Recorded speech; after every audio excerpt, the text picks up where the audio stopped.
Welcome to our first segment of Safer Cities, a short program to keep you dated on Greensboro initiative to reduce violent crime. I'm Reverend Odell Cleveland, your host and a member of the Safer City team.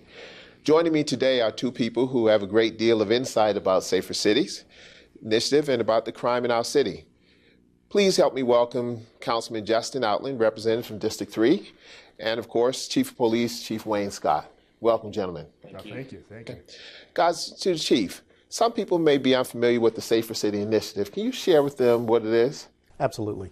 You know, it really was launched in January of this year, but it started in the fall of 2016. My staff and I began to look at trends around some of the violent crime here in the city of Greensboro, and we started comparing it to other cities around us. And we found some similarities that were actually somewhat disturbing, that violent crime both in North Carolina and throughout the country are trending up for the first time in several years.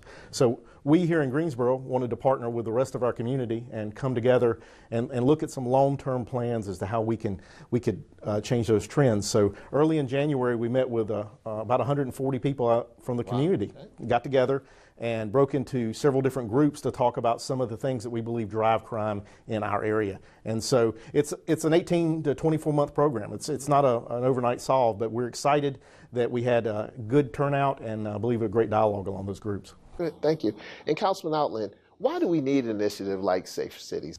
Yes, Safer City initiative is definitely needed in our community. Over the course of the past several decades, Greensboro has been very successful in reducing the amount of violent crime.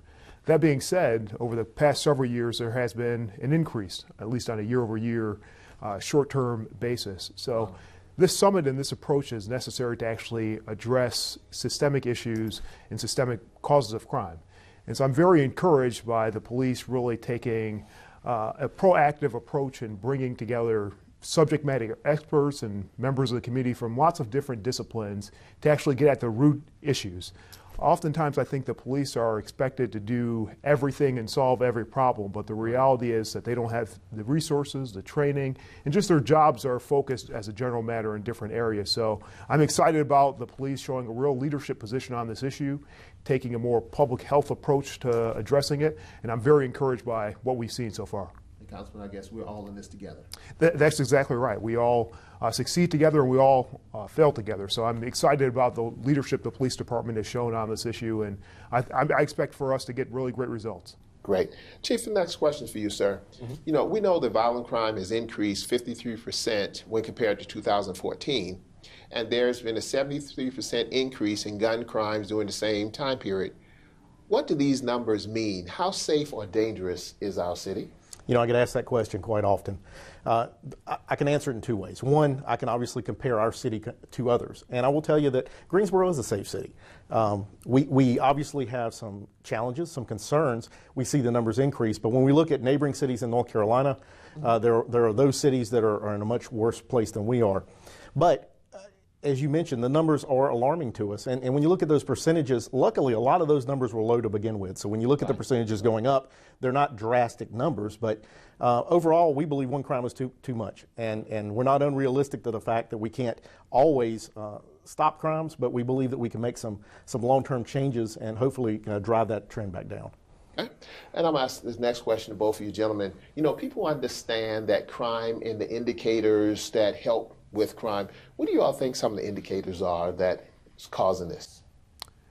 There are several indicators. I mean, obviously, poverty and socioeconomic status, levels of educational attainment, a lot of different sociological factors. I think that underscores how important this initiative and approach is, because the reality is, as you said, we're all in this together, and we need everyone to bring their different skills and perspectives to bear to address what is really a public health issue. I mean, just like if you have a disease or epidemic, you have to have a holistic approach, different subject matter experts, different stakeholders really coming together to address the problem and craft a solution. So I tell people we need to be really praising the police for the wonderful things that they do, and this is one of them. You got the chief of police, and I'm really proud that the police department here is really the conveners in chief. It's a great initiative. Chief? And I'll echo what the councilman said. You know, at our Safer City Summit, we began to pull apart some of those very topics that he discussed, whether it be jobs, it be you know, housing, those kind of things. And we did bring those experts to the table. We even had some of the trauma surgeons from Cone Hospital come to our summit. And when you look at it holistically, a crime anywhere in the city affects all of us. And I think once we get that as a clear understanding, then all of us together are stronger to try to address the root causes. And what the councilman said is exactly right. It's vast. We know it's the same places that we see food poverty and we see all these other things. That's where we have to focus. Okay. Now, Chief, and I'm going to ask the next question. But before I ask the question, I have to ask this question. What's going on here? Just help me out. What's going on there? I just can't, you know, just help me, sir. Well, Reverend, I appreciate you bringing that up. I've been doing public appearances, and I normally try to sneak it in. I am looking a little shabby today. We're in the midst of a fundraising campaign for 3 months where I'm allowing folks to go outside the dress code. Our uniform folks don't normally have a beard, and I wanted to lead by example. But we're recognizing and bringing attention to traumatic brain injury. Wow. We have an officer, a 19-year veteran, that suffered a fall at home and is battling to recover from that. And so it's a way for solidarity for our organization, but equally to bring attention to that very important thing in our community. And we've gotten just tremendous outpouring of folks who understand, and it affects so many. But thanks for bringing that up so that the viewers don't go, the chief really needs to shave. I know that. But if the viewers want to help, how do they do it? And this is not a commercial, but I'm just, you know, how do they help? They can reach out to the department in the multiple ways that we have, or reach to the Greensboro Police Foundation. They have their own website.